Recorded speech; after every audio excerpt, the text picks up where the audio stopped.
The morning Colonel Aldrich Penn walked into the hearing room at Fort Harlow, he brought 31 years of military conduct reviews with him. He had seen courts-martial that unraveled careers in a single afternoon. He had reviewed incidents that left generals without stars and captains without futures. He thought he had seen everything the uniform could produce, the best of it and the worst of it. He was wrong. Penn set his briefcase on the steel table and did not open it. He stood in front of the monitor on the wall instead, arms crossed, and watched the footage play on loop. 3 angles: drone camera from above, helmet cam from ground level, fixed surveillance from the observation tower. 3 different perspectives, 3 different distances, 1 identical result. The sound was the same on all 3. A crack, clean, final. The kind of sound that does not ask permission before it changes everything in a room. Penn reached over and paused all 3 feeds at the same frame. A man on one knee in the dirt. A woman standing above him, her posture unchanged, her hands already returned to her sides. 317 soldiers frozen in formation behind her, every face pointed in the same direction. He looked down at the table. The stack of voluntary statements sat there 2 inches thick, rubber-banded in the middle. 317 signatures. He had read the first 40 before he stopped counting. Every one of them said the same thing in different words. Not one dissent, not one hedged sentence. Not a single soldier on that field had looked away or written anything other than what they had witnessed. In 31 years of conduct review, Penn had never seen 317 soldiers agree on anything. He pulled a photograph from inside his jacket pocket. It was not from the incident. It was older, faded at the edges, the color slightly off in the way photographs from the mid-2000s look, when they have been handled too many times. A man in uniform somewhere dusty and brown, squinting against the sun that had no patience for portraits. Not particularly tall, not particularly large, but there was something in the way he stood that made the space around him feel smaller, as though the air itself had adjusted to accommodate him. Roy Calloway, Master Sergeant, 1st Ranger Battalion. To understand what happened on that drill field, Penn knew you had to start with Roy Calloway. You had to go back 15 years before any of this to a garage at Fort Bragg on a Thursday afternoon in October, when a father decided his daughter needed to learn something the Army would never put in a manual. You had to start there. Fort Harlow sits on the flat edge of central Texas, where the land stops apologizing for itself and simply becomes what it is: dry, vast, indifferent to comfort. In August, the heat does not arrive so much as it occupies. It settles into the concrete and the metal and the asphalt and stays there, radiating back through the soles of your boots long after the sun has moved on. The base covers nearly 14,000 acres. It has produced more combat commanders than almost any other installation in the continental United States. Its history is built into the walls, into the training fields, into the particular way soldiers walk when they have been shaped by a place that expects something of them. For 6 years, Colonel Harlan Voss had run Fort Harlow the way certain men run things when no one above them is paying close enough attention. His office was on the 2nd floor of the command building, and from his window, he could see 3 of the main training fields. He watched those fields the way a man watches something he owns. His boots were always polished to a mirror finish. His uniform had never in 6 years carried a visible crease out of place. He had served in the Gulf, had the decorations to prove it, and had the kind of command presence that filled a room before he finished walking into it. His officers called it leadership. His senior NCOs, the ones who had been there long enough to know the difference, called it something else. They called it, when they called it anything at all, very quietly and never in writing. Voss had been at Fort Harlow for 6 years, long enough to know every procedural gap, every informal hierarchy, every piece of institutional memory that lived in people rather than documents. Long enough to make the base function the way he wanted it to function, smoothly, quietly, without interference from people who did not understand how things worked. He had, in those 6 years, processed 14 officer transfers. 6 of them had been women.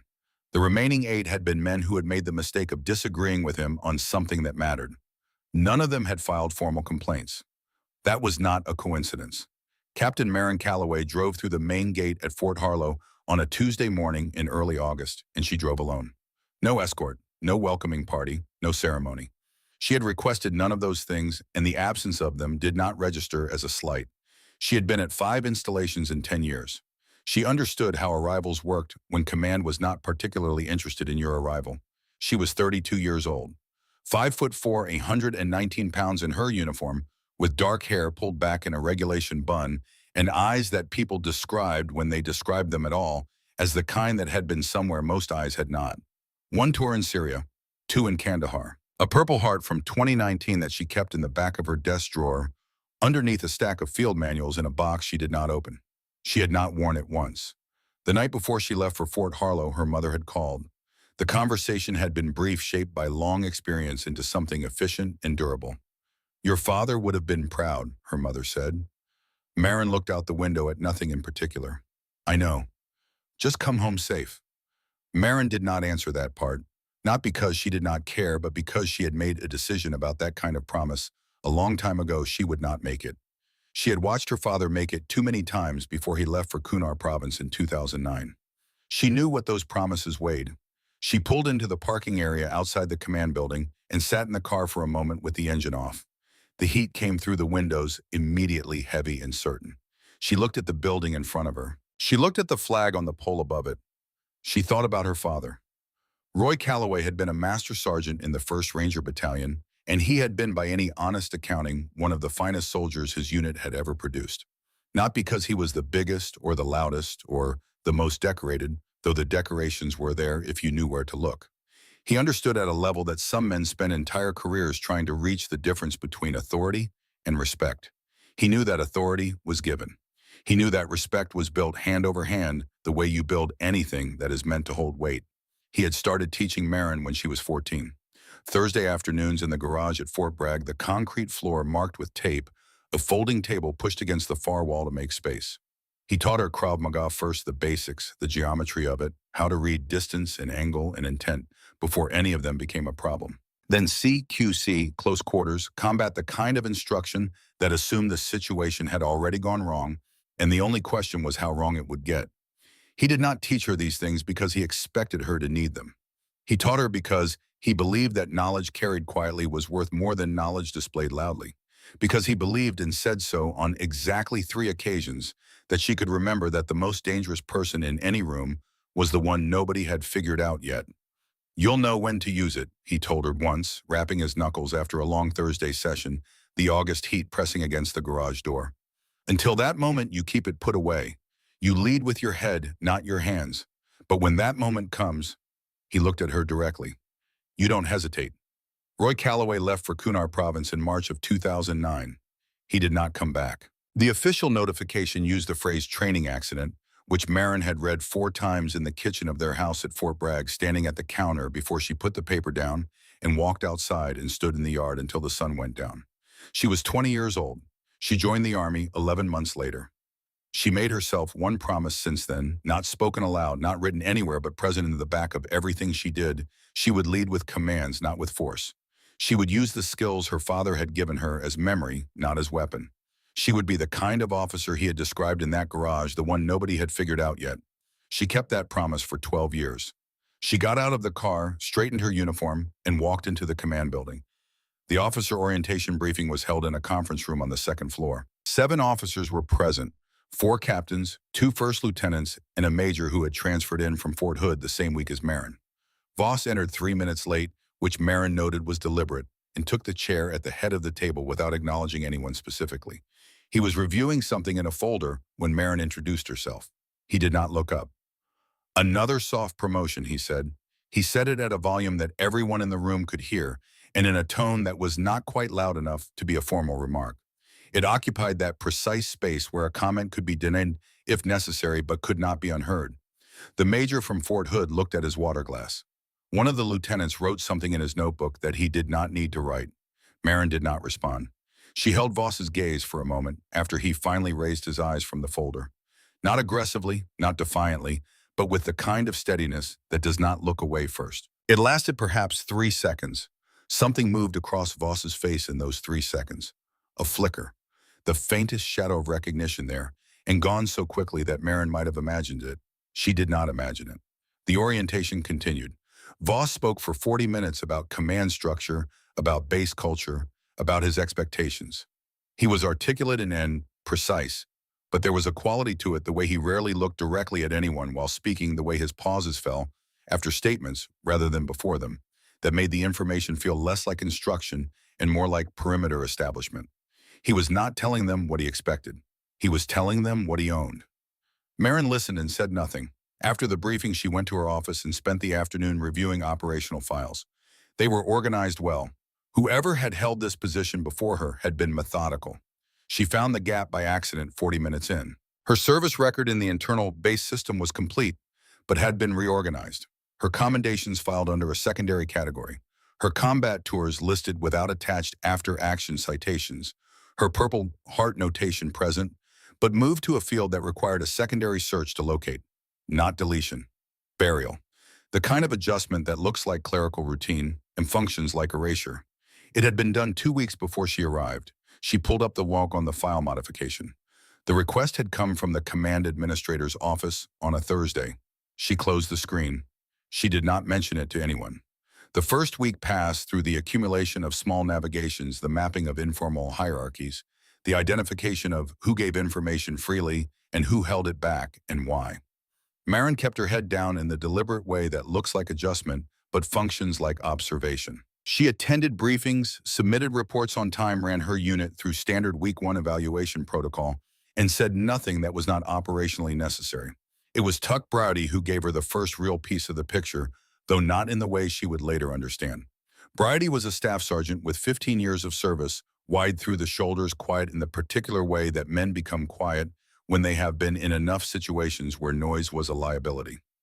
He had been at Fort Harlow for 4 of Voss's 6 years, and he had developed the kind of institutional loyalty that roots itself not in ideology, but in proximity, the loyalty of someone who has organized his professional world around a central gravity and cannot yet imagine the math that does not include it. He came to Marin's office on a Wednesday afternoon, 9 days after her arrival, ostensibly to discuss the week's PT schedule. They talked through the schedule, and then at the end he mentioned something while gathering his notes. He said that this position had a history of going to officers with strong field records, that Voss appreciated that kind of background, that the last captain in this role had been well regarded, had come up from Ranger School, had served with some of the same senior NCOs Voss had known back in the day. He mentioned Roy Calloway by name. He said it the way you say something you consider ambient information, not a revelation, just a detail. He had served with a master sergeant named Calloway back in the early aughts at the same battalion Voss had come through before his Gulf deployment. Good soldier Bride, he said. Real shame what happened over in Kanar. He was already standing to leave when he said the name. He did not see what happened to Marin's face in the half-second before she controlled it. She said, "Thank you, Sergeant," and let him go. She sat very still after he left. Then she pulled up Voss's service record and scrolled to his deployment history. Kunar Province, 2009.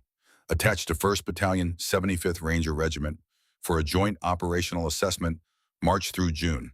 Roy Calloway had filed a conduct report in March of 2009. He had never returned from the mission he was assigned to in late April of that year. Voss had been assigned to Fort Harlow in August of 2010. There was a sequence in those facts that Marin did not yet have words for. But there was a sequence. She could feel the shape of it, the way you feel the shape of a room in complete darkness, not by seeing it, but by understanding where the walls are. She pulled out a legal pad and wrote 3 dates. She drew a line between them. The memo came on Thursday of the 2nd week. A supply chain analysis she had drafted for the Southern Perimeter Logistics Review, 12 pages sourced with 3 specific recommendations she had flagged as moderate priority. She had submitted it to the command office at 0900. At 1400, a revised version circulated through the officer group. The recommendations were identical to hers. The structural format was identical. The sourcing had been replaced with one line attributing the analysis to the command office. Voss's name was at the top. Marin received a copy along with everyone else. A handwritten note was paper-clipped to the front. Red ink, overthinking. Stick to basics. She read the note twice, set it face down on her desk. Then she opened the drawer and found the book she had carried since Fort Bragg, since the garage, since the Thursday afternoons. Marcus Aurelius, the cover worn at the corners, the spine soft from years of opening and closing. She found the page her father had marked years ago with a faint pencil line she had never erased. The handwriting in the margin was Roy's. She knew every stroke of it. You have power over your mind, not outside events. She read it once, closed the book, put it back in the drawer. She did not send a complaint. She did not go to Huxley. She filed it the way her father had taught her to file things that mattered, in the part of her mind that did not forget, that did not rush, that waited for the right moment rather than the first available one. That was when the second thing happened. A lieutenant from the orientation group appeared in her doorway late that same afternoon. Callum Rester, 26 years old and recently arrived from Fort Campbell, wearing the expression of someone who wanted to be helpful and was not entirely sure what that meant in this particular environment. He stood in the doorway and said quietly, "Captain Calloway, watch your back here. Things aren't always what they look like." She thanked him and he left. She sat for a moment with that. The specificity of his timing arriving on the same afternoon her memo was reissued before she had said anything to anyone about it. The way he glanced down the hallway before speaking. The way the caution arrived not before, but immediately after she had begun asking about Voss's service history. She filed that too, without conclusion, with attention. What she did not know, then what Bridie would not confirm until weeks later, was that Rester's visit had been the mechanism, and Bridie had been the conduit. Marin's inquiry into the 2009 records had moved through Rester to Bridie, and from Bridie to Voss within hours of her initiating it. She did not know that Bridie had been the one to suggest the warning that Rester had delivered it, while believing he was helping her, and that the entire exchange had been designed to measure how she responded to a manufactured signal of concern. She did not know that Rester would be transferred to Fort Campbell within the month, part of a rotation Voss processed quietly through the command administrator's office on a Thursday afternoon after his usefulness as an instrument of observation had been exhausted. She would learn all of this later. At the time, she noted the warning, noted its timing, and kept both without acting on either. She was not yet ready to move. She was still learning the dimensions of the room. The days that followed confirmed what Marin had already suspected, that she was not navigating a difficult commanding officer. She was navigating a system that had been running for 6 years, that had processed 14 officer transfers without a formal complaint, that had survived at least one death and at least one buried conduct report, and that had known she was coming before she arrived. Voss continued the erosion with precision. Briefings where he cut her off mid-sentence. Training recommendations she submitted that came back stamped with his name. Each red pen notation overthinking too granular, not applicable, arriving not as critique but as diminishment, a steady reduction of her authority's visible footprint. Her soldiers watched all of this. Soldiers always watch. They are by training and necessity readers of signal and counter-signal, translators of the gap between what authority says and what authority does. They watched Marin absorb what was being done to her, and they watched how she absorbed it, and they drew from that absorption a conclusion about her that no briefing could have produced. She had not yet run 11 kilometers with them, but she was already earning something. She called her mother one evening, late when the building was mostly empty. She did not explain what was happening. Her mother did not ask. "Tell me something about Dad," Marin said. "Something I don't know." A long pause, the kind that has weight. "He used to say," her mother said finally, "that the most important moment in any fight isn't when you decide to move, it's when you decide to wait." Marin wrote that on the legal pad, below the 3 dates, below the line she had drawn between them. "Yeah," she said, "I know." She looked at the window. The training field stretched away from the building toward the eastern perimeter in the dark, and somewhere out there in the observation tower, a silhouette was visible against the low light, a shape that could have been anyone that she had seen more than once when she worked late, that had never once looked away from the command building when she looked back. She locked the legal pad in the drawer and went to prepare her unit for the following week. The endurance trial was announced at 05:30 on a Thursday morning, which meant it had been planned for longer than that. Voss issued the order through the command administrator's office, flagged as mandatory and time-sensitive, which bypassed the 48-hour advance notice requirement governing unannounced physical evaluations. By the time Marin's unit received the alert, they had 90 minutes to draw full equipment from the armory kit, uphydrate what they could, and report to the Eastfield staging area. Only her unit had received the order. Marin stood at the armory window and watched her soldiers move through the draw sequence. The thermometer outside read 88 degrees at 05:40. It would be 104 by the time they hit the field. She noted the heat index. She noted the time the trial was scheduled to begin. She noted all of it and said nothing. Private Garrett Osley was 19 years old, barely grown into the uniform he had been issued 8 weeks prior from a town in central Georgia, small enough that everybody knew your business, and large enough that nobody cared.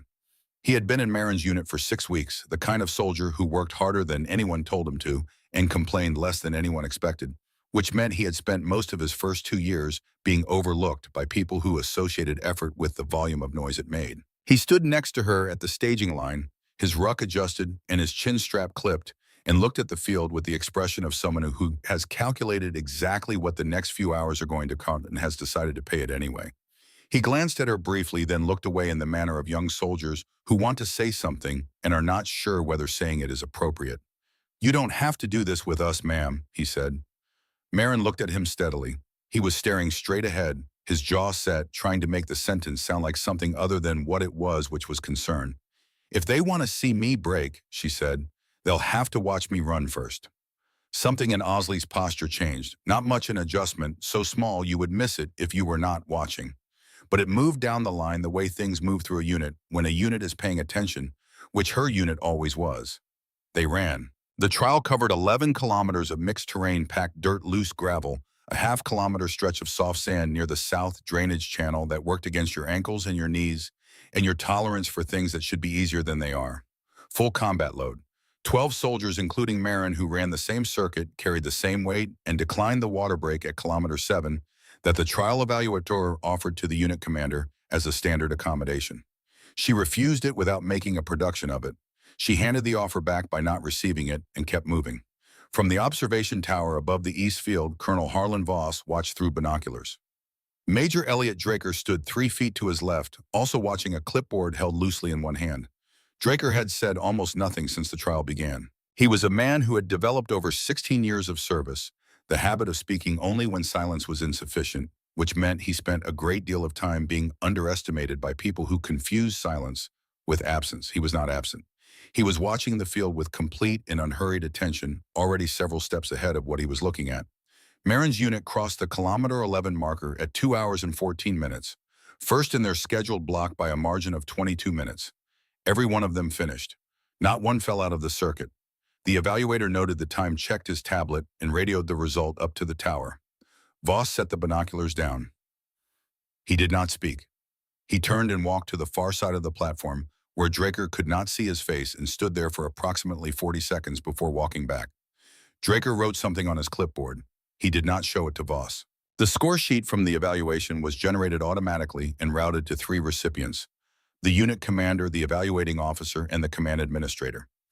Tuck Bridie was not on that distribution list. He was not supposed to see it. He saw it because he was in the command administrator's office at 14:45 that afternoon, waiting for a maintenance request to be signed off when the administrator stepped out to take a call and left the scoring terminal open on her desk. Bridie glanced at the screen, the way you glance at things in your line of sight without intention, and then looked again because what he had seen did not match what he knew. The timestamps were correct. The completion data matched what the evaluator had radioed up.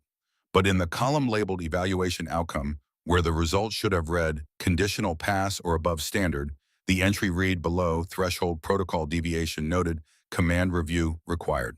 He read it twice. He sat down in the chair next to the desk uninvited and read it twice more. He understood what he was looking at. He had been at Fort Harlow long enough to recognize the architecture of it, the way an outcome could be predetermined and documented before the event it was supposed to reflect, so that the paper trail ran in the right direction regardless of what happened on the ground. He sat there for 11 seconds. Then he reached into his pocket, pulled out a USB drive he used for base maintenance scheduling, and copied the screen capture and the underlying evaluation file before the administrator came back. He put the drive in the bottom of his left boot under the insole where it sat against the arch of his foot for the next 72 hours, while he decided what to do with it. He did not decide quickly. He was not a man who decided things quickly when the decision was going to cost him something. And he knew with the quiet certainty of someone who had spent 4 years watching how Voss operated that this decision was going to cost him something considerable. He walked out of the administrator's office and back to the motor pool and spent the rest of the afternoon on a vehicle maintenance log that did not need working on, and said nothing to anyone about what he had seen. The week after the trial, Voss began bypassing Marin entirely. The first time it looked like an administrative oversight. He issued a training modification order directly to her senior enlisted advisor, skipping the captain's routing entirely. The second time an explanation was offered, a last-minute schedule change, a communication routing delay time was a factor. The third time there was no explanation at all. A supply request Marin had submitted through proper channels was returned unfulfilled, then reissued 3 days later to a unit she had no organizational connection to under Voss's direct authorization. She documented each instance. She kept them in the locked drawer with the legal pad, building a record that was not yet a complaint and not yet a weapon, but was becoming with each edition more clearly one or the other. She ran her unit with the same precision she had brought to the first day. She conducted evaluations, submitted reports, attended every briefing she was entitled to attend, and sat in those briefings with the attentiveness of someone who is collecting information and the composure of someone who is not collecting it visibly. Voss cut her off mid-sentence twice in the second week. She let the sentences end wherever he cut them and moved on without recovering them, which was more effective than finishing them would have been. Brady came to her office on a Monday evening 3 weeks into the bypass campaign. It was after 1800. He knocked twice and waited, which was not how Brody usually knocked. He was a man who knocked once out of notification rather than request, and came in while the sound was still in the air. He sat down across from her desk and did not immediately explain why he was there. He looked at her desk, at the legal pad, at the stack of maintenance files in the corner that had not been touched because the requests generating them had been rerouted away from her without explanation. He said, "Private First Class Aaron Decker." Marin did not move. "He died in a training exercise here," Bryody said. "August 2021, heat-related incident during a live fire evaluation. The official finding was training accident contributory environmental factors." He put both hands flat on his knees. 3 of the soldiers in that exercise gave statements saying Decker was showing signs of heat stroke at the 40-minute mark. They said Voss was notified by the evaluating NCO. They said Voss told the NCO to continue the exercise. The room was very quiet. "Those statements were submitted to General Huxley's office," Bryody continued. "The file was reviewed and closed 6 weeks later, finding unchanged. The 3 soldiers who gave statements were transferred within 4 months. 2 are currently stationed overseas. The 3rd left the Army." Marin said, "Who told you this?" "One of the soldiers who transferred. He contacted me 8 months ago. He had been trying to find someone at Harlow to give it to." Bryody paused. "He said he tried 2 other officers before me. Both told him they couldn't help him. And you?" "I told him I'd think about it." Bryody looked at the floor. "I've been thinking about it." Marin waited. "There's something else," Bryody said. His voice had moved from the register of information delivery into something older and more careful, the register of a man who is about to say something he cannot unsay. "Roy Calloway filed a conduct report in March 2009, Bryody said. "I was not at Harlow then, but I had access to internal NCO records from that period when I came here, and I pulled them after your first week." He looked up at her. The report was addressed to the command element of the Joint Operational Assessment Voss was attached to in Kunar Province. It documented a pattern of field decisions that put enlisted personnel at unnecessary risk, specifically a decision to continue a patrol in conditions that exceeded standing risk parameters after 2 soldiers had flagged signs of heat exhaustion. He stopped. The same pattern Marin understood, 12 years apart, different soldiers, same decision. "Your father submitted that report on a Thursday," Bryody said. "He was assigned to a solo reconnaissance mission on the following Saturday. He went out Sunday morning." He did not finish the sentence. He did not need to. The sound of the ventilation system filled the silence between them. Marin did not speak. She was looking at a point past Brady's shoulder, at the wall, at nothing on the wall, at the geometry of what she had just heard and what it meant and what it had cost for 12 years not to know it. Bryody sat with her silence the way a man sits with something he has placed on a table and cannot take back. He had brought it here deliberately. He understood that the decision had already changed something in him that was not going back.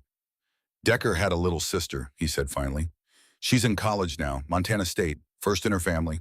He said it the way you say the one true thing when all the other true things are too heavy to lift. He said it quietly and let it sit there between them, and did not add to it because he did not need to, because they both already knew what it meant that he had mentioned it. Marin looked at him for a long time. "The scoring file from the trial," she said. "Security," Brady said. "I have a copy." He stood, straightened his uniform, and walked to the door. He stopped with his hand on the frame without turning around. "There may be something else," he said. "A document. I'm still pulling it." He left without waiting for her response. Marin sat alone in the office for 22 minutes after that. She did not write anything. She did not make any calls. She sat with her hands flat on the desk and thought about a garage at Fort Bragg and a Thursday afternoon, and a man who had taught her that the most dangerous person in any room was the one nobody had figured out yet. She thought about a solo reconnaissance mission assigned on a Saturday. She thought about a daughter who was 20 years old when she read the words training accident at a kitchen counter, and then walked outside and stood in the yard until it got dark. She thought about a girl in Montana, first in her family, who had a brother who did not come back from a training exercise in August of 2021. She picked up Marcus Aurelius and held it without opening it. Then she put it back in the drawer, locked it, and went to prepare her unit for the following week's schedule. The live fire maneuver was scheduled for the third Thursday of the month. Thursdays, she had come to understand, were Voss's preferred day for things that were supposed to look routine. 317 soldiers were present on the main exercise field when the maneuver began. The configuration was standard: two primary assault elements, a support element along the northern ridge, and a command observation position at the center, where Voss and his two senior staff officers stood with the exercise evaluation team. Major Elliot Draker was positioned in the observation tower above the northeast corner, a fixed surveillance camera running below him, binoculars in hand, clipboard on the railing. The drone flew at 400 feet, maintaining continuous overhead feed. Marin's unit was positioned on the western approach, assigned left flank support. She moved through the first two phases, calling adjustments through the radio net, keeping her voice steady and her cadence even. At the 20-minute mark, she registered the vulnerability. A gap in the left flank formation, the result of a lateral drift in the secondary assault element that had opened a 60-degree exposure window on the southern approach corridor. In a live engagement, a competent opposing force would find it in under 3 minutes and exploit it in under 5. She had seen its counterpart twice before, once in Syria and once outside Kandahar, and in both cases the unit that had not corrected it had paid for not correcting it. She keyed her radio and issued the repositioning order. Standard protocol. Field initiative within designated authority parameters. 3 sentences, 2 unit identifiers, 1 grid reference. The drift corrected within 90 seconds.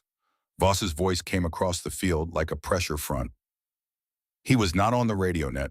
He was on the field. He had left the command observation position and was walking across the exercise ground toward the western approach, his voice carrying the way voices carry when they are trying to fill a space rather than reach a person. Captain Calloway, who gave you the authority to override my formation? 317 soldiers did what soldiers do when the commanding officer walks onto the exercise ground mid-maneuver and raises his voice at a captain. They stopped. Not with any signal. There was no signal, no order to stop. They simply stopped, the way a room goes quiet when something happens that is not part of what the room was for. Marin turned to face him. Her posture was unchanged. Sir, I identified a vulnerability on the left flank. Southern approach corridor, 60-degree exposure window. I issued a repositioning order within my authority under field initiative protocol. She paused 1 beat. Section 4, paragraph 9. You briefed it yourself last month. Voss had covered half the distance between them. He was not running. He was walking with the deliberation of someone who has made a decision, and he not hurrying toward it, because hurrying would suggest uncertainty. That is not your call to make. It is, sir, under the protocol. He covered the remaining distance and stopped 2 feet from her. The regulation minimum for command interaction was 4 feet. He was aware of the regulation. He had written several memos citing it. He was standing at 2 feet. Marin did not move backward. She did not shift her weight. She stood where she was, on the same patch of Texas ground she had been standing on, and she looked at him with the expression of someone who has a clear understanding of where she is and what is happening, and has decided with full information not to move. She wanted the soldiers behind her to see exactly where his feet were. She wanted them to see the 2 feet of space where 4 feet should have been. She wanted it visible and documented and unambiguous before anything else happened. It was visible. Draker in the observation tower had binoculars on the field. The drone was at 400 feet, camera pointed downward. The helmet cam on the evaluating NCO to Marin's left was rolling. Voss leaned forward, his face close enough that she could see the particular quality of fury in his eyes. Not the hot fury of impulse, but the cold fury of a man who has been running a system for 6 years and has encountered for the first time something the system did not account for. I'll teach you something else right now, he said. His hand came up. Not a gesture of emphasis, not a reflexive movement. It came up with the specificity of intention, a flat-palmed motion aimed at a precise point, the kind of strike not about pain, but about marking, about making a statement in front of witnesses that cannot be walked back because it has already been received. His shoulder rotated forward. 12 years of a promise held without compromise. 12 years of steel stored in the dark of discipline, applied not to incapacity, but to restraint of a father's instruction carried in the body as memory, rather than deployed as force. 12 years of leading with commands, not hands, of keeping it put away until the moment that required it. His hand was in motion. Marin's left hand came up and caught his wrist at the midpoint of its travel 3 inches from her face. What happened next took less than 1 second. Pivot left weight transfer stepped through with the right foot leverage applied to the radial joint at the precise angle Roy Calloway had demonstrated in a garage at Fort Bragg on a Thursday afternoon 18 years ago. Not more force than necessary. Not less. Exactly the force the geometry required applied to the one point in the human arm where it produces a predictable and irreversible result. The sound crossed the field ahead of everything else. Clean, final. A crack that 3 cameras recorded from 3 different angles and that 317 soldiers heard in the part of the nervous system that registers a round going off when you are not expecting it, not processed consciously, but felt in the chest, in the jaw, in the soles of the feet. Voss went to one knee. His right arm was wrong in the way arms are wrong when something structural has been altered. His face had gone the color of old paper. His mouth was open breath, suspended between one moment and the next. Marin released his wrist immediately. Her hands returned to her sides. Her breathing was unchanged. Her posture was unchanged. She stood above him in the August heat on the exercise ground at Fort Harlow, Texas, and she looked at him with the expression of someone who is not surprised by the outcome, because the outcome was a function of physics and training, and she had understood both of those things clearly before any of this began. "You will never raise your hand to me again, Colonel." Her voice did not carry. It did not need to. It was quiet and it was absolute, and it occupied the field the way silence occupies a room after a sound that cannot be taken back. Not one of the 317 soldiers moved. Not one of them looked away. In the observation tower, Major Elliot Draker lowered his binoculars. He looked at the field for approximately 4 seconds. Then he reached into his jacket pocket and removed his personal phone, not his duty phone, his personal phone, and placed a call. The call connected on the second ring. He turned away from the railing while he spoke so the surveillance camera below him recorded only his back. The call lasted 3 minutes and 40 seconds. He ended it before the first medic reached the field. Specialist Carla Dowd covered the distance from the aid station at maximum sprint under 90 seconds. By the time the second medic arrived, Draker's call had already been received by a number that did not appear in any Fort Harlow directory. Voss was transported to the base medical facility. The exercise was called. The soldiers dismissed, though dismissed is perhaps not the right word for what happened, because dismissed implies dispersal, and what actually occurred was a slow, clustered movement that did not look much like dispersal. It looked like a group of people who had witnessed something and were not yet finished with the witnessing. They talked the way soldiers talk after events that do not have a standard category in low voices in groups of 2 and 3, with the particular quality of conversation less about exchanging information and more about verifying that the other person also saw what you both saw. Marin walked off the field without escort. She walked to her office and sat down in the chair behind her desk and put both hands flat on the surface in front of her. She was not shaking. That was not what the stillness was. The stillness was the result of control applied in the direction opposite to where the pressure was the weight a structure holds, not by being rigid but by distributing force across the whole of itself equally so that nothing bears more than its share. She sat there for 14 minutes before anyone knocked. 3 beats measured slightly slower than a standard knock. She recognized the spacing. "Come in, Bryody." He opened the door and stood in the frame without coming all the way through it. He looked at her in the way that a man looks at someone when he is checking something other than what he says he is checking. "They're pulling you off the line," he said, "pending review." "I know." He was quiet for a moment. "The USB," he said. "I've got the scoring file, the conduct statements from the Decker case." He paused. "And the other thing, the document I mentioned." "I have it." Marin looked at him. "What is it?" Bridie reached into his jacket and removed a folded piece of paper, a printed page single sheet with a timestamp visible at the bottom. He placed it on the desk in front of her. "Voss's legal counsel submitted a statement this afternoon," he said, "characterizing what happened on the field as an unprovoked assault, career assassination." He pointed to the bottom of the page. "That timestamp is when the file was created." Marin looked at the timestamp. She looked at it again. The document had been created 3 days before the live fire maneuver. She looked up at Bryody. "He wrote the statement before it happened," she said. "He wrote the statement before he walked onto that field," Bryody said. "He knew what he was going to do. He had already prepared the response for when it didn't go the way he planned. The ventilation system hummed. Somewhere outside, across the training grounds, the sound of the base settling into its evening routine continued as though nothing had changed, as though nothing had cracked on the exercise ground 3 hours ago. "Keep it secured," Marin said. "All of it." Bridie nodded once. "You didn't lose anyone today," he said.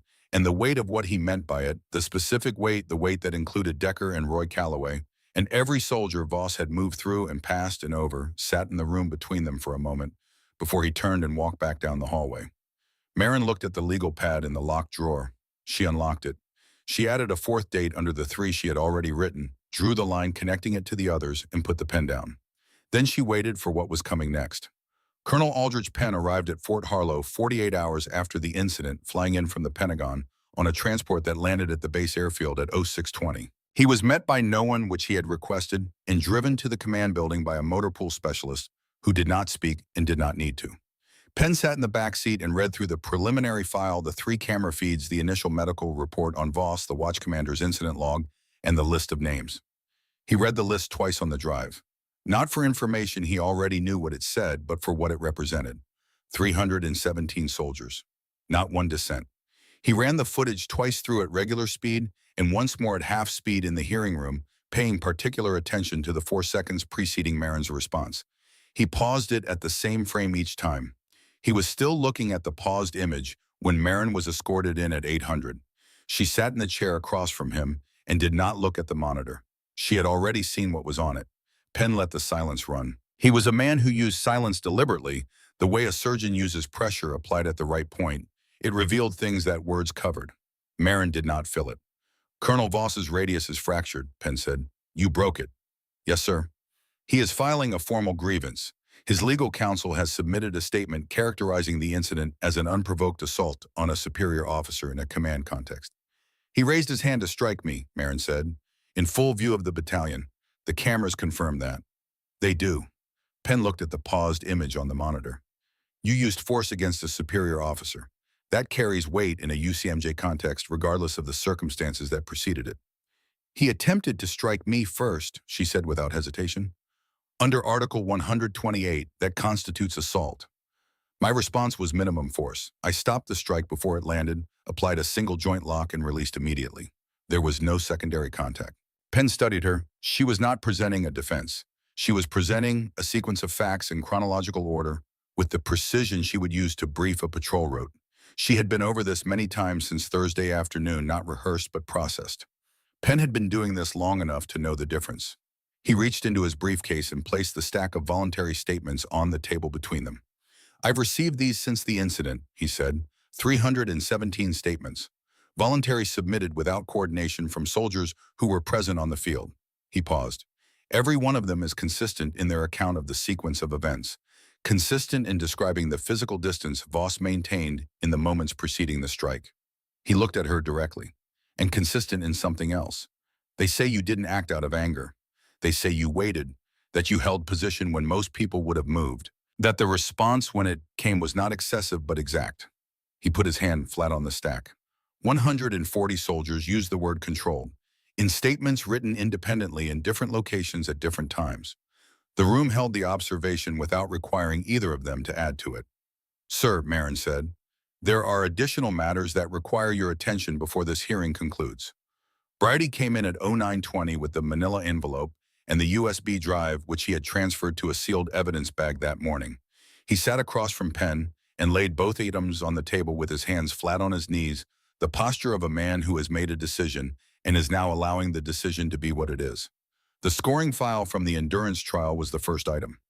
Penn reviewed it without speaking, his reading glasses low on his nose. He asked Bridie 2 questions about chain of custody, when it had been copied from what system, using what method, and made notes in the margin of his legal pad. The Decker material came second, the 3 witness statements, the original submission date, the command review log, the transfer orders for the 3 soldiers who had submitted statements, all dated within 4 months of the file closure. Penn read through all of it slowly without interruption.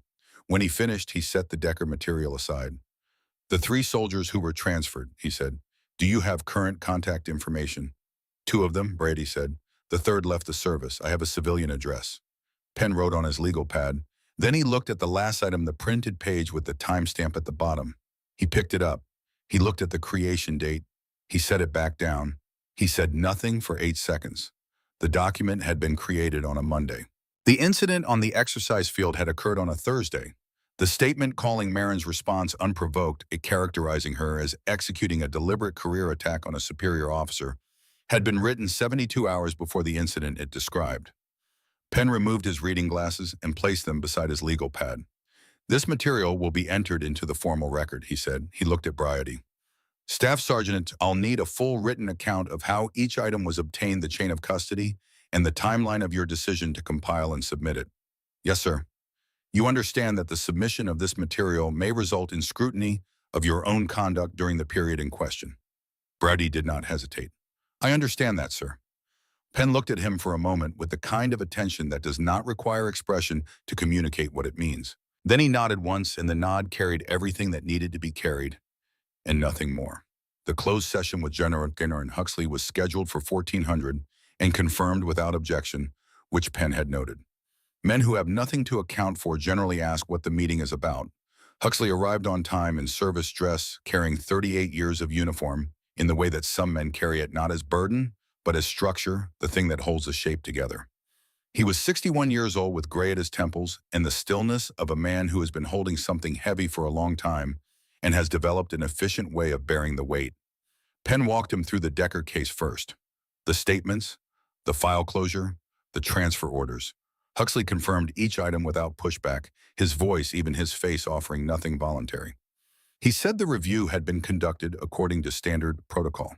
When Penn asked whether Huxley had been aware of inconsistencies between the physical evidence and the witness accounts, Huxley said that all available material had been considered. Penn let that sit. Then he placed the Roy Calloway document on the table. A photocopy of an original report from March 2009, retrieved from the Army's Internal Conduct Archive, under a records request Penn had submitted 2 days before leaving Washington. 14 pages typed on the standard form for field conduct submissions with handwritten annotations in the margins. It documented in the methodical language of a man trained to report what he observed rather than what he felt about it, a series of command decisions during a joint operational assessment in Kunar Province that had placed enlisted personnel at unnecessary risk. It named the officer responsible. It cited 3 specific incidents with dates and grid coordinates. It requested formal review. At the bottom, Roy Calloway, Master Sergeant, 1st Ranger Battalion, submission date March 14, 2009. The routing notation indicated it had been forwarded on March 19th to the Office of the Senior Reviewing Officer for the assessment. That office in March 2009 had been occupied by a lieutenant colonel named Warren Huxley. The report had not moved beyond that office. No record of it being forwarded up the chain, no record of an inquiry being initiated, no record of a response to the submitting officer. On April 26, 2009, Master Sergeant Roy Calloway had been assigned to a solo reconnaissance mission. He had not returned. Penn turned the page so it faced Huxley and waited. Huxley looked at the document for a long time. Not reading it, he had read it before, or something close enough to it that reading it again was unnecessary. He was looking at it the way a man looks at something he has been aware of in the peripheral vision of his conscience for 15 years, and has now had placed directly in front of him under fluorescent light in a room with no windows by a man who is not going to be moved by institutional gravity. "I received that report," Huxley said. His voice had the same level quality it had held through the Decker discussion. But something in it had shifted in the way that load-bearing things shift when the weight finally exceeds the design tolerance. Not collapse, but the first audible change. "I assessed it as insufficiently corroborated to initiate a formal inquiry at that time," Huxley said. "The operational context was complex. The reporting officer had limited observational access to the full command picture. I determined that a formal proceeding based on a single source submission from a non-commissioned officer would be..." "General," Penn said. Huxley stopped. Penn looked at him without expression. "Roy Calloway was assigned to a solo mission 8 days after you received his report," he said. "He was dead 11 days after that." The room held the weight of what had just been said in the way that rooms hold the weight of certain things, not with drama, but with the absolute gravity of something true. "The officer," he reported, Penn continued, "was subsequently transferred to Fort Harlow, where he has commanded for 6 years. During that time, a soldier died in a training exercise under conditions that 3 witnesses described as substantially identical to those documented in the 2009 report. Those 3 witnesses were transferred within 4 months of submitting their statements. The report they submitted was closed and filed under your authorization. Huxley did not answer. He was looking at the document with the expression of a man who has finally put something down that he has been carrying for too long, and the relief of setting it down is inseparable from the understanding of what it costs to carry it that distance. Was the Callaway report the only one you received regarding Colonel Voss? Penn asked, a pause, long enough to mean something. No, Huxley said. He stood up. He straightened his jacket with both hands, the precise and habitual gesture of a man who has always kept the exterior in order. He looked at Penn for one more moment, then he walked to the door and out of it. His boots on the corridor floor made a sound that carried back through the open door, measured unhurried, the sound of a man walking towards something he had been putting off for a very long time and had finally stopped putting off. He tendered his resignation that afternoon. The consequences arrived in the sequence that institutional consequences follow when an institution is trying to manage something that has already escaped management.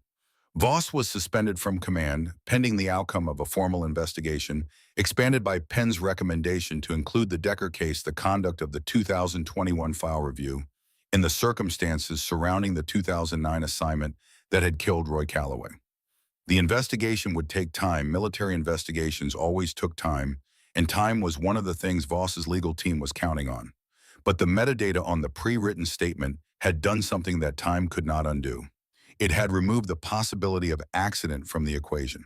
Everything that had been done to Marin at Fort Harlow, the buried service record, the stolen memo, the informant, the rigged scoring sheet, the bypass campaign, the pre-planned escalation on the exercise field, existed now in the record not as a series of independent incidents, but as a coordinated campaign that had been documented before its final act was carried out. That was a different kind of accountability. Slower than the sound of a crack across a drill field, but permanent in a way that sound is not. Major Elliot Draker was placed under internal review for the call made from the observation tower in the 4 minutes following the incident. The review would determine whether it constituted obstruction of the military justice process, whether his legal obligation to report a use of force incident through official channels had been deliberately bypassed in favor of protecting the person being investigated. The outcome was not yet determined, but the fact of the review was itself a conclusion of a kind. Penn called Marin into the hearing room for the last time on a Friday morning. The stack of statements remained on the table, supplemented now by additional documentation that had accumulated across the week of review. He told her the preliminary finding without preamble: no charges under Article 128. Proportional self-defense under the UC-MJ minimum force documented, witness confirmed by 3 independent camera angles and 317 voluntary accounts. The suspension lifted. The incident entered in her record with the finding attached. She listened without expression. She said, "Thank you, sir." Penn nodded once. Then he said, "There's something else." He did not reach for an envelope. He looked at her directly. "Brigadier General Corbin Holt arrived from Army HQ this morning," Penn said. "I've been informed that General Rustin Carver has directed a reassignment order to be cut for Westfield Command, Fort Westfield, New Mexico. Publicly, it will be characterized as a lateral transfer with expanded responsibility." Marin held his gaze steadily. "They want the story to stop moving," Penn said. He said it plainly without apology because dressing it in other language would not have changed what it was and would have insulted her intelligence. A senator on the Armed Services Committee has requested a briefing. Veterans networks have been circulating the incident footage. Carver's position is that containing the situation requires removing its focal point from the installation. "Removing me?" Marin said. Yes." She was quiet for a moment. Outside the hearing room in the corridor, she could hear the measured cadence of boots on tile that she had learned to associate with Holt's aide, a young captain who walked with the efficiency of someone whose job was to be in the right place before anyone knew they needed him there. The door opened without a knock. General Rustin Carver was 63 years old with a face that had been weathered into something that resembled patience, but was actually its more effective counterpart. The appearance of patience deployed by a man who had learned that it produced better results than urgency. He was followed by Holt, who was younger and quieter and had the expression of someone who had been told to observe and had spent a career learning to do exactly that. Carver looked at Marin the way senior officers look at captains who have become problems, not with hostility, but with the particular attention given to things that require management. "Captain," he said, "you've made quite a name for yourself." "I didn't ask to, sir." No, Carver moved to the head of the table and remained standing, which was deliberate. But here we are. Journalists are calling. A senator wants answers. Veterans organizations are organizing. He looked at her steadily. Captains don't lead movements. That's not what captains are for. The sentence sat in the room. With respect, sir, Marin said, I didn't lead anything. I stood on a drill field and defended myself in front of witnesses. What happened after that happened because of what those witnesses saw. That's a fine distinction. It's the accurate one. Carver's expression did not change. He had the face of a man who was rarely surprised and who had learned to process disagreement as information rather than insult. He studied her for a moment with something that was almost professional appreciation, the kind one competent person extends to another, regardless of whether they are on the same side. You're being reassigned to Westfield Command, he said. That's not negotiable. What is negotiable is how it's characterized and what it means for what comes next. He glanced once at Penn, then back to Marin. The investigation into Voss continues. The Huxley matter has its own track. The Decker case will be reviewed. None of that stops because you change installations. In my father's case, Carver paused. Less than 2 seconds, but the kind of pause that carries the weight of everything a man has decided not to say before the thing he has decided to say. That is also under review, he said. Marin looked at him for a long moment. She looked at Holt, who had been standing near the door and had not spoken once since entering.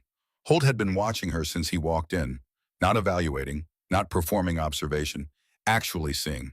She recognized the quality from Draker's version of it, and she recognized its more honest counterpart here. Then reassign me, Marin said. She held Carver's gaze without performance. But understand something, sir. You're not moving me out. You're moving me forward. And wherever you move me, I will do exactly what I have always done, which is the job. Carver looked at her for 3 more seconds. Good, he said and walked out. Holt held the door for a moment before following. He looked back at Marin once directly, briefly, without gesture, without anything that could be entered in a record or cited in a report. He simply looked at her with the expression of a man who has just confirmed something he already suspected and found the confirmation more significant than he expected. Then the door closed. Penn waited until the sound of boots in the corridor had moved away. Then he reached into his briefcase and withdrew an envelope and placed it on the table. Westfield is smaller, he said. The unit is newer. The institutional history is shorter. He looked at the envelope. It is also considerably less entrenched. He met her eyes. I don't think that's an accident. Marin picked up the envelope and did not open it in front of him. Thank you, sir, she said and meant it, which was not the same as being satisfied, but was not the same as not being satisfied either. It was the thing between those two states that does not have a clean name, but that people who have been in enough situations tend to recognize when they encounter it. She walked out of the hearing room and into the Fort Harlow corridor for the last time. Her last morning at Fort Harlow began before first light, which was how she preferred mornings at installations she was leaving. The base in the pre-dawn carried a quality the daytime version did not, quieter, more honest, stripped of the activity that could be mistaken for its identity. The training fields were dark. The observation tower was a silhouette against the sky, moving slowly from black to deep blue toward the first gray edge of something that would become color in another hour. She had packed the night before. A decade of moving between installations had refined her relationship with objects to what was necessary, and what was necessary fit into 3 bags without difficulty. She made one last check of the office. Desk drawers cleared, shelves cleared. The Marcus Aurelius was in the top of her kit bag wrapped in a patrol jacket. The legal pad was in there too, folded in half, 4 dates and a line still visible on the front page. She turned off the light. She carried her bags to the hallway. On the surface of the desk she had cleared the night before, where nothing had been when she left the office at 21:30, there was now a single object, a challenge coin. Old from the look of it, worn at the circumference in the way metal wears when it has spent years in a pocket or a hand turned over and over by fingers returning to it without thinking about returning to it. The face of it carried an engraved seal, the detail partially softened by handling, but legible. 1st Ranger Battalion. Below the seal, a location and year. Cunard Province, 2009. She picked it up. It was heavier than she expected. Not because it was large, it was standard size, the size that fits cleanly in a closed fist, but because of what weight means when it is the weight of something that has traveled a long distance to arrive in your hand. There was no note, no name, no explanation of how it had come to be on a desk that had been cleared and locked in a building that required keycard access. Tuck Bryady had 15 years of experience placing things where they needed to be without leaving a record of the placement. He was very good at it. He did not require acknowledgement of his skill or thanks or any of the public forms of recognition that the gesture had specifically been designed to avoid. She stood in the doorway of the empty office and held the coin in the low light of the hallway. The engraving was worn, but she could read the words clearly enough. She had read them before in a different form in a photograph, in a service record, in a conduct report that had sat buried in a filing system for 15 years until a man in Washington had pulled it out under a records request and placed it on a table in front of the person who had buried it. She closed her fist around the coin. In her kit bag underneath the patrol jacket, in the book, in the folded legal pad, there was a small cardboard box, not much larger than a deck of cards. The cardboard had gone soft at one corner from years of being the bottom item in a succession of drawers. She had moved it from installation to installation without opening it, carrying it the way you carry something whose weight is not in the object but in the decision to keep it. She set the kit bag on the hallway floor and found the box and opened it.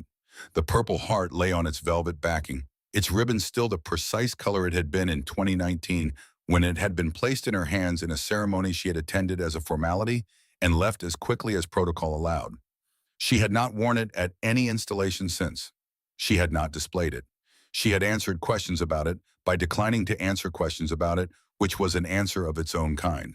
She lifted it out and held it in the same hand as the challenge coin, the two objects together in her palm.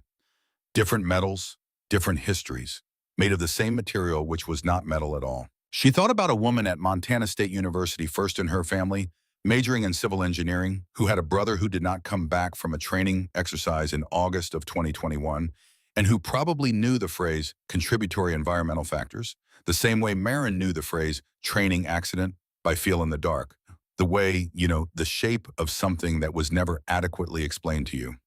She thought about the file on Penn's desk, open and active with Roy Calloway's name in it, not cleared yet, not resolved, but seen finally formally by someone with the authority to see it and the obligation to act on what he saw. That was not justice. Not yet. But it was the thing that had to come before justice could arrive, and for 15 years it had not been there. It was there now. She pinned the Purple Heart to her jacket. Not for Fort Harlow that was behind her as of this morning. Not for the ceremony in 2019 whose formalities she had endured and whose meaning she had kept private. She pinned it because at Westfield Command in Fort Westfield, New Mexico, there were soldiers who had not yet seen it. There were officers who would walk into a briefing room and sit across from a captain who was 5 feet 4 inches tall and did not raise her voice, and they would make the calculation that people made in those first minutes, and they would be in the middle of that calculation before they noticed what was pinned above her left breast pocket. Someone at Westfield needed to know where it came from. She returned the empty box to the kit bag. She shouldered her bags. She tucked the challenge coin into the breast pocket of her jacket on the left side against her chest, where she could feel the edge of it with every step. She walked out of the building into the Fort Harlow pre-dawn. The air was already warm with the promise of the day's heat, the Texas summer leaning into the morning before the morning had fully committed to itself. The training fields extended away from the command building toward the eastern perimeter, empty and flat in the gray light, the ground still carrying the impression of boots that had run and stood and refused to move. She did not look back at the building. The drive from Fort Harlow to the highway took 12 minutes. She drove it the same way she had arrived, alone, no escort, no ceremony. At the main gate, the duty specialist raised the barrier without a word. She did not stop. On the highway heading west toward New Mexico, the sky ahead of her was showing the first genuine light of the day, not the false gray of pre-dawn, but the actual color of morning moving along the horizon in a line that was both the end of one thing and the beginning of something that did not yet have a name. Carver thought he was moving her out. Penn thought he was protecting what remained of her career. Brody, who had placed a coin on a desk in the dark and walked away without looking back, understood it differently. He had said it 10 days ago in a hallway with his hand on a doorframe and his back to her in the particular way that men who do not make speeches communicate the things that matter most to them. You didn't lose anyone today. She pressed the accelerator and drove toward the light. Behind her, Fort Harlow receded in the rearview mirror, the water tower, the command building, the observation tower, rising above the tree line like a finger pointing at a sky that was done with darkness. In Penn's briefcase, a file with Roy Calloway's name at the top was open and active. In Montana, a young woman in her second year of civil engineering was eating breakfast before an 8 a.m. class carrying the name Decker into a future her brother would not see. In a Fort Campbell barracks room, Callum Rester was beginning a morning that had not yet required him to reckon with what he had been used to do, though that morning was coming. And in three separate locations, an overseas installation in Germany, a base in Okinawa, a suburb of Columbus, Ohio, three soldiers who had told the truth in August of 2021 and been moved for it had received formal contact from Penn's office requesting updated accounts. All three had responded within 24 hours. All three had said yes. The highway was straight and empty in both directions, the way West Texas highways are. In the early morning, the land flat on either side and the sky enormous above it, the kind of sky that has no patience for small versions of things. Marin drove through it, with her hands steady on the wheel, the challenge coin pressing against her chest with each breath, the Purple Heart catching the first real light of the day at the edge of the horizon. She was not moving away from something. She was moving toward it. She always had been.